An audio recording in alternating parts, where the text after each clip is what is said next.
I have a condition called lipedema. It's a rarely diagnosed fibrotic fat disorder that grows the legs and sometimes the arms really big. Lipedema fat isn't losable, so you can't diet or exercise it away. Most people have seen lipedema, but they don't know it. 11% of all people assigned female at birth are said to have it. Very few people assigned male at birth have lipedema. It's often dismissed as obesity and ignored due to medical fat phobia. Here I am putting on arm compression to help reduce swelling and hopefully slow the growth of my arms. You're absolutely right, and I'm going to give you 5 reasons why BMI is full of shit. 1. The mathematician who created it, Adolf Quetelet, said BMI, the formula he derived, should not be used to indicate the level of fatness in an individual. He made a quick and dirty formula up to help study fatness in populations as a whole. 2. It's scientifically nonsensical. Why are you squaring someone's height in relation to their weight? 3. BMI ignores waist size. Most researchers and doctors agree that waist size is a good indicator of cardiovascular health, not BMI. Number 4, BMI isn't even a fixed number. In 1998, the cutoff point between overweight and normal was reduced by 2.7 points. Overnight, millions of Americans became overweight. Number 5, it doesn't take into account the physiological differences in people's bodies, rendering a lot of people who shouldn't be overweight as overweight. BMI is full of shit. All right. Frankly, I'm getting sick of having to explain this over and over and over in many different ways for people to respect it. So I'm going to try to do this one video as concisely as possible, and hopefully it eliminates any more questions about this issue. In regards to discussing weight loss on my page, and in regards to you being somebody participating in weight loss and being on my page, I do not allow intentional weight loss on my page. I do not want people talking about intentional weight loss on my page. I don't even want you to follow me if you're engaging in intentional weight loss. Now, here are some caveats. If you are unintentionally losing weight, that's fine. If you're not focusing on it and it's just happening, that is okay. If you have an active eating disorder that you are working on healing from, that is okay. As long as you're not following me for like fatspo, that's okay. If you are being coerced to lose weight by your doctor in order to get a life-saving surgery, that is okay. The fact that it's happening is not okay, but the fact that you're here is okay. I strongly, strongly, strongly encourage you to push back against your doctor, to seek other doctors and other surgeons until you find one that will not make you have that requirement, because I do know that there are surgeons out here who will not make you shrink yourself in order to have life-saving surgeries. But if you have done everything you can and that is your only option left, I understand that. And I don't judge that at all. So it's okay if you're here because you are having to participate in coerced weight loss because your doctor will not treat you until you lose that weight. I understand that. I also encourage you, once you get the treatment you need, go back to not caring about your weight because it's so arbitrary and does not speak to your health at all. There are no other conditions in which I want to hear about your weight loss or in which I am okay with your weight loss and okay with you being here. If you are losing weight because you want to feel better, be in less pain, be healthier, all of these things, that's fatphobic, okay? Those are all based on fatphobic lies fed to you by the medical industrial complex and fat phobia within the medical industrial complex. That's not welcome here. I think that about covers it. I would really love to be allowed to stop having to answer questions about this. Not every space is for every person, and that's okay. These are the boundaries that I keep around my space to keep my space safe. If you don't like it, I literally don't care. I don't need you to comment to tell me how much you hate this opinion that I have. This is my safe space. This is my boundary. If you do not like it, leave. Thanks. This reminds me of something. Aw, babe, you're not fat. That's just your pelvic tilt.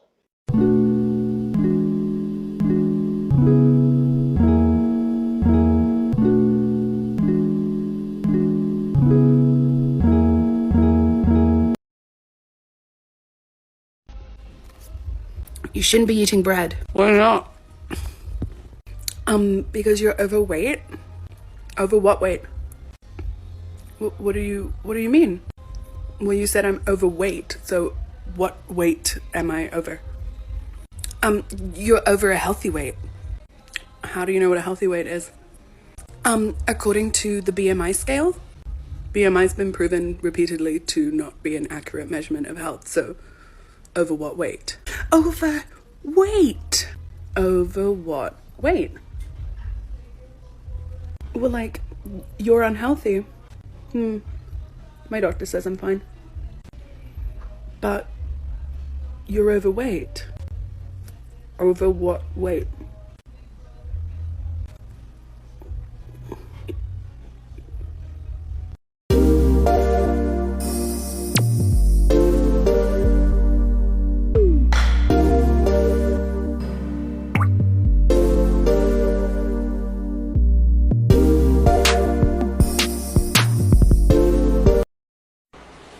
Today I think I'm going to share a little bit of my dinner with you. I already started snacking on it when I was doing the pictures, but I think I can let you see the rest of it.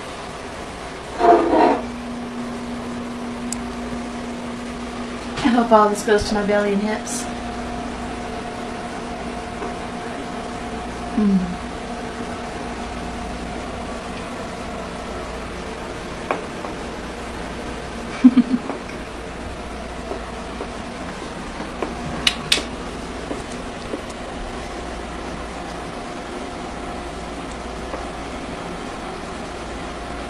It's actually really good garlic bread. Garlic bread is my favorite food. I could honestly eat it for every meal. Or just eat it all the time without even stopping. You get fat. No, why would I get fat? Bread makes you fat. Bread makes you fat? One of the most common questions I get is, how can you say there's no relationship between weight and health? And first of all, virtually nobody is saying that. What I and many other fat activists are saying, and in fact we're begging people to understand this, is that as it stands in the current research, the relationship between weight and health is correlational, not causal. So some research methods 101. When two things are correlated, it means that they're happening at the same time. It does not mean that one thing is causing the other thing. For example, there's a very strong correlation between male pattern baldness and heart attacks, which is true. Now, based on that information, should we ascertain that baldness causes heart attacks? Should we try to get bald men to grow hair in an effort to reduce their likelihood of having a heart attack and then blame them when they can't do it? No, because what's actually happening is that a third factor seems to be at play, which contributes to both baldness and heart attacks.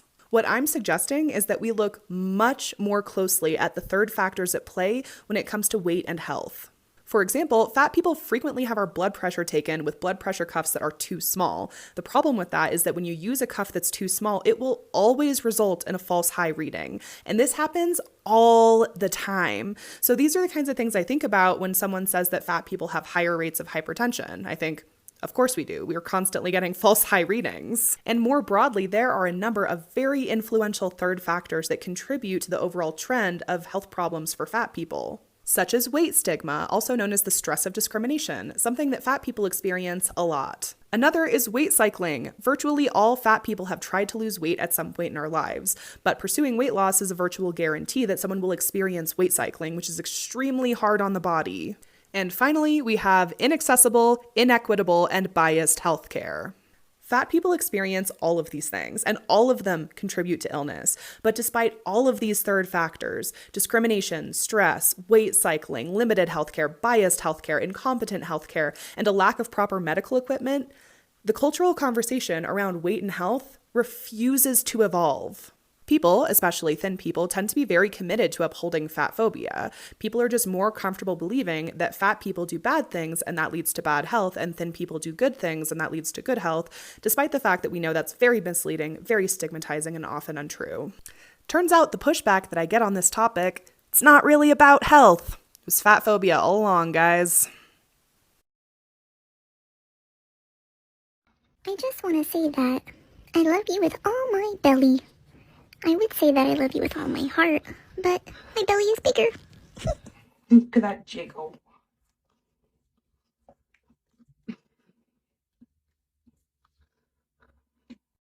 So I had a doctor's appointment today, and it was a follow-up to the last few weeks have been a little bit of a shit show.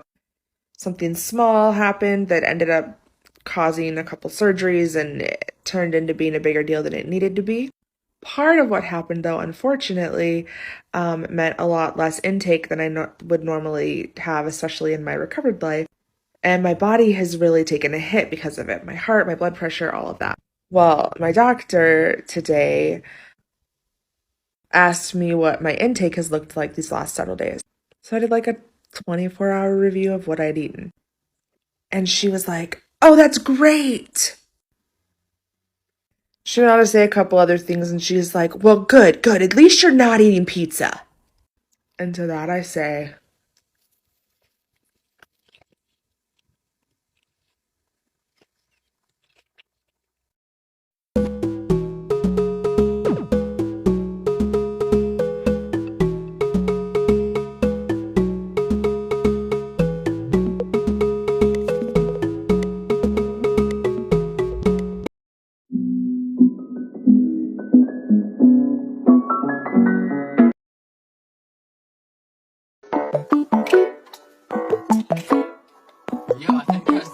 Thank you for coming to my TED Talk,